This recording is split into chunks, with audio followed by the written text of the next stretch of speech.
Hola y bienvenidos a todos a Verdad Sin Límites y yo soy su anfitrión Walter Swain.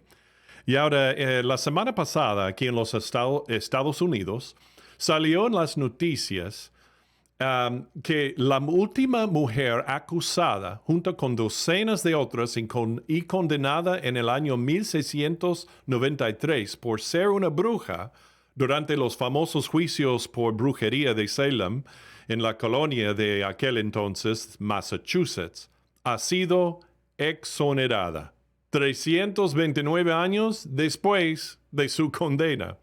Entonces, no estoy seguro de que ella misma reciba el mensaje o las buenas noticias ahora, pero por lo menos hace que la gente de aquí y de ahora se siente mejor y que se haya hecho algo de justicia por fin. Su nombre fue Elizabeth Johnson Jr. y ella confesó bajo coacción que era una bruja, pero por las descripciones que constan en el expediente de la época, es probable que tuviera alguna discapacidad mental y por eso fue echada ella en todo esto, en toda esta histeria. Pero ¿qué ocurrió en primer lugar para que ocurriera algo así en la historia de las primeras colonias urbanas de Norteamérica? Y ahora, ya había decenas de mujeres condenadas, y algunos hombres también, y ahorcadas por brujería. Hoy los estudiosos opinan que se trató de una tormenta perfecta en el ambiente en la historia de Salem y la época de entonces. Esa tormenta perfecta se constituía del fanaticismo religioso puritano por defecto de todo lo malo es de causas demoníacas y también las presiones de la vida colonial y las tensiones con las tribus indias cercanas y algunos rencores personales entre los colonos y posiblemente incluso la ingestión de un hongo dañino en su comida sin saberlo.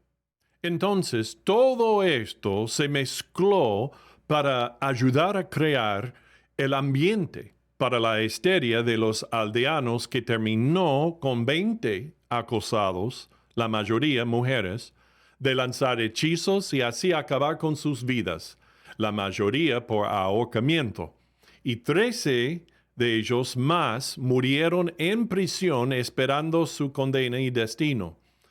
Todo ello basado en rumores y especulaciones, sin pruebas reales. Y ahora la historia nos cuenta que los principales juicios en Salem fueron desencadenados por unas niñas que fueron encontradas convulsionando y murmurando palabras ininteligibles. Trataron de curarlas, pero terminaron sus esfuerzos sin éxito. Entonces, en medio de eso, esas niñas acusaron a 3 mujeres de hechizos y brujería y a partir de ahí la cosa se descontroló. En los años siguientes, finalmente se calmó y uno de los jueces se sintió culpable de haber participado en todo ello. En el año 1711 sus condenas fueron anuladas y en 1957 fueron exonerados por el estado de Massachusetts. Bueno, todos menos Elizabeth Johnson Jr. Ella fue de alguna manera dejada fuera de toda esta retractación y recientemente con la ayuda de una profesora de educación cívica y de sus alumnos y su clase de 8º grado y un legislador del estado de su provincia con ellos, ella por fin ha sido exonerada por su nombre. Entonces, ¿por qué mencionamos estas noticias? Bueno, son inusuales e interesantes también, pero ¿qué tiene que ver con nosotros en el diario vivir? Es porque ha habido un incremento de interés e involucración por muchos en la brujería en países como los Estados Unidos, Inglaterra y otros más en el occidente. Y por supuesto, siempre ha sido algo a que muchas personas acuden en Latinoamérica. Entonces, la pregunta es esta. ¿Son reales las brujas, de verdad? ¿Existen hoy en día? ¿Y qué nos dice la palabra de Dios sobre las brujas, la brujería y el espiritismo? ¿Y qué advertencia nos da Dios en cuanto a esto, especialmente para nosotros como seguidores de Él? Bueno, eso es lo que vamos a descubrir ya.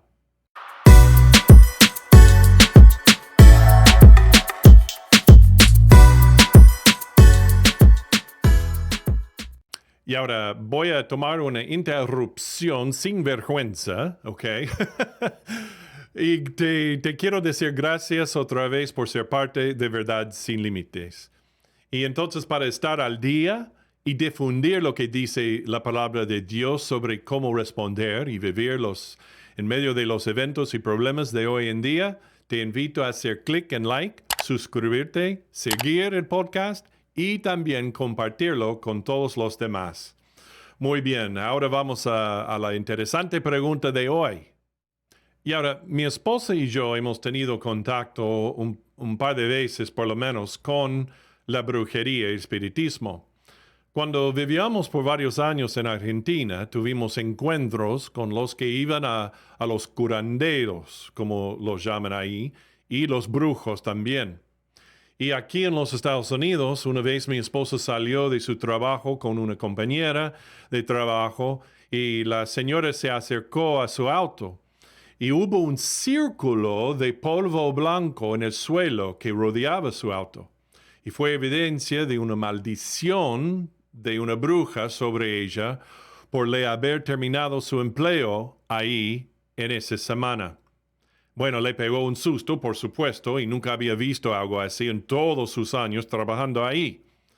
Y aunque ha sido muy común en Latinoamérica por muchísimo tiempo todo esto, inclusive del vudú y santería, entre innumerables otras formas de la brujería, espiritismo, pero solo en los últimos 2 o 3 años aquí en los Estados Unidos ha habido un crecimiento de muchas más personas involucradas en el espiritismo y brujería que antes. En Latinoamérica siempre han existido muchos brujos masculinos, tanto como brujas femeninas. Pero aquí en los Estados Unidos está creciendo más ese interés en lo oculto entre los jóvenes y sobre todo apela a muchas mujeres porque se percibe como un poder muy feminista. Es este avivamiento inusual y tan abrumador en la brujería que nos llama a responder a ello hoy como cristianos que quieren seguir fielmente a Jesús. Hay docenas de tipos de brujería y de brujas y brujos, la mayoría de ellas nombradas dependiente de si son religiosas, es decir, adoran a un dios o diosa o espíritu o no religiosas, y por el tipo de objetos y métodos que utilizan también. Así se definen o se marcan. Y ahora la forma más popular ahora es la que se llama Wicca, que se popularizó en la década de 1950. Aunque la mayoría la adapta a su propio conjunto de creencias, sus prácticas suelen hacer hincapié en la naturaleza, el medio ambiente, los rituales y el paganismo. Y ahora con la venta de tablas de Ouija en las tiendas y las cartas del tarot y la lectura de la palma y de la mano y en todas partes, además la televisión y las películas, por supuesto, la han llevado a la brujería, es decir, a la corriente principal y más aceptable en la sociedad occidental. Y eso es lo que lo hace peligroso y algo que el creyente debe tener en cuenta, especialmente los padres por sus hijos y adolescentes. ¿Y ahora qué dice Dios al respecto? Bueno, primero encontramos al rey Saúl en 1 de Samuel, el capítulo 28, en los versículos 3 al 25, donde él está consultando a una medium o tipo de bruja entonces, incluso después de que él mismo hiciera purgar a las brujas y mediums de Israel. Y ahora el rey de Israel, Saúl, desobedeció a Dios y quiso hablar con el profeta Samuel, a quien ya había muerto por medio de esta bruja, desobediendo directamente a Dios y no acudiendo a él. Pero la bruja, sin embargo, era en realidad una farsa. Y cuando se dio cuenta de que quien aparecía era en realidad el Samuel, el profeta, se tembló ella. Y ahora Dios había traído a Samuel a aparecer temporalmente en esta forma delante de todos ellos. Y entonces Samuel había profetizado a Saúl de su pronto caída y muerte. Es de Saúl. A diferencia de la bruja con Saúl, muchas brujas eran brujas de verdad, tal como hoy. Algunas son farsas y otras son brujas de verdad. Y son una herramienta de un camino hacia el reino de las tinieblas y de Satanás y los demonios. El creyente no debe tener ninguna parte con el diablo y las tinieblas y el mal, especialmente por medio del ocultismo y la brujería. Entonces Dios dio estos mandamientos a Israel y siguen vigentes para que los obedezcamos nosotros hoy. El primero, o la primera advertencia, encontramos en Deuteronomio, el capítulo 18 y los versículos 10 al 14.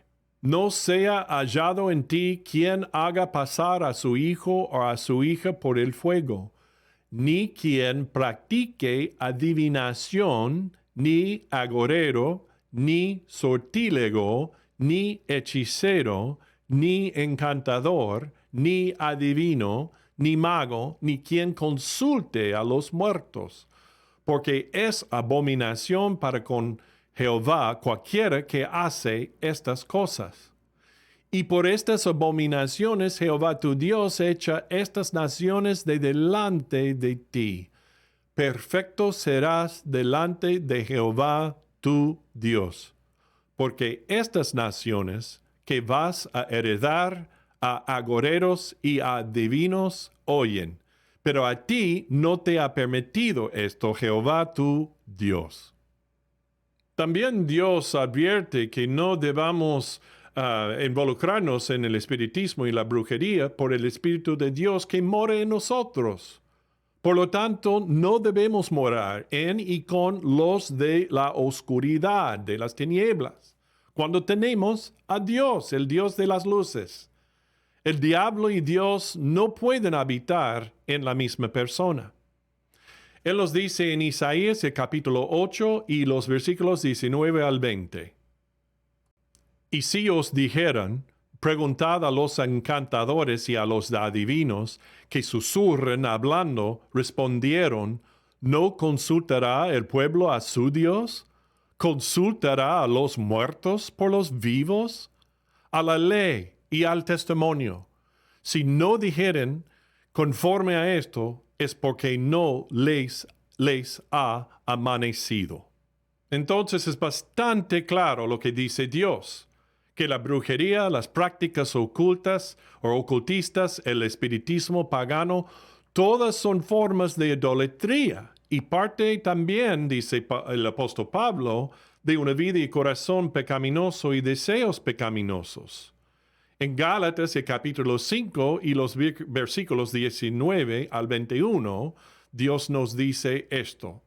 Y manifiestas son las obras de la carne, que son adulterio, fornicación, inmundicia, lascivia, idolatría, hechicerías, enemistades, pleitos, celos, iras, contiendas, disensiones, herejías, envidias, homicidios, borracheras, orgías y cosas semejantes a estas, acerca de las cuales os amonesto, como ya os lo he dicho antes, que los que practican tales cosas no heredarán el reino de Dios.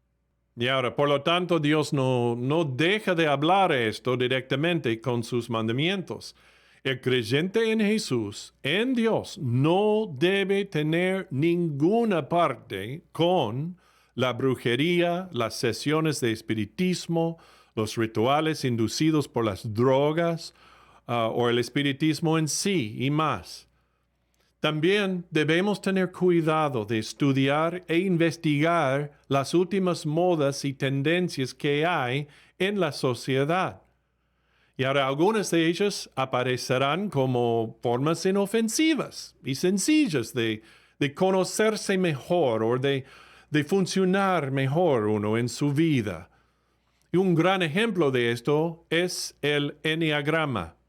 Y ahora los fundadores del enneagrama, ellos mismos, de este sistema de personalidad supuestamente benigno, admiten abiertamente que están involucrados en el espiritismo, el cual es el ocultismo, perdón. Uno de ellos está involucrado en el sufismo, o sea, una rama mística del Islam.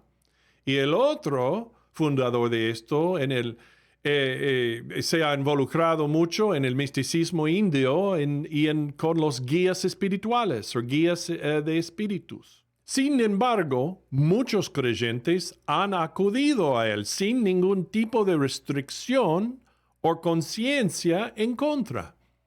Y ahora, en la descripción de este podcast encontrarás un par de artículos clave sobre este tema para ayudarte a entender más y seguir más en leer sobre esto. Entonces, todo esto, ya sea Wicca o brujería o sistemas como el enneagrama, tienen influencias que son similares o se entrelazan con las creencias y prácticas de la nueva era también, la cual debemos evitar. El creyente debe mantenerse alejado de todo esto, no importa lo inofensivo o intrigante que puede ser para él o ella. Es engañoso y hay que evitarlo. Y ahora, ojo, también seamos conscientes de esto mientras estudiamos lo que dice la palabra de Dios y enseña sobre la doctrina sobre Satanás y los demonios y el reino de las tinieblas. Tenemos que ser conscientes y tener conocimiento de todo esto, por supuesto, pero ten cuidado de no dejarte llevar por la intriga y la curiosidad que puede venir con ello. Esa es la trampa de Satanás para atraerte y mantenerte enterrado en ella en vez de en Dios y su verdad. Permanece en la luz de Jesús. Él es suficiente. Y tienes todos los recursos en Jesús que habita en ti, que mora en ti, para que vivas la vida que Él tiene para ti y que glorifiques a Dios y te llenes de alegría y de gozo de Él. Bueno, espero que esto te haya ayudado a caminar con Dios más cercanamente y a mantenerte firme en la fe. Siéntete libre, por supuesto, de responder con preguntas o experiencias relacionadas con esto en la sección de comentarios. Y no olvides de hacer clic en like, suscribirte y compartir el podcast con otros. Sigue a Jesús. Si sigues a Jesús, siempre seguirás la verdad.